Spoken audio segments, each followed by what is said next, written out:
நர்காவில் இருப்பவர்களுக்கு திடீரென்று ஒரு ஆசை. அவர்களும் வாடியாவிற்கு அந்த பக்கம் எல்லாம் சுற்றி பார்த்துவிட்டு வருவோம் என்று சென்றிருக்கிறார்கள்.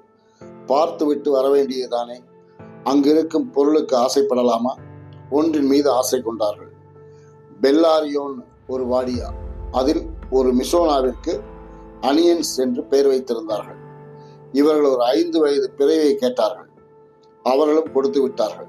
அந்த மிசோனாவில் ஒரு பூமியில் நடு ஆழத்திலிருந்து ஒரு நீரூற்று கிளம்புகிறது. அங்கு உள்ளோருக்கு தொழுநோய் போன்று எவ்வளவு பெரிய கொடிநோய் வந்தாலும் 8 மணி நேரம் அந்த சுனையில் தூக்கி போட்டுவிட்டு வந்தால் நம்மூர் ஸ்ரீதேவியை விட அழகாய் வந்து விடுவார். நர்கா அந்த நீரில் தனக்கு பரிசாய் ஒரு 15 லிட்டர் மட்டும் நம் பூமிக்கு கேட்டார்.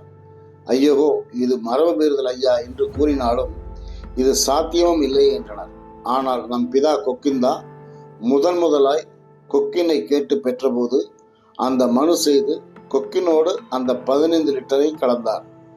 2 கோடி வருடங்களாய் வீரியத்தை பார்த்தீர்களா? பூமியில் எந்த காயை வெட்டினாலும் கண்ணில் நீர் வடியுமா? சிறிய வெங்காயம் தண்ணீரை அதிகமாக உறிஞ்சிக்கொள்ள பெரியது பாவம். மற்றபடி அதன் பலன் நாம் அறிந்ததே.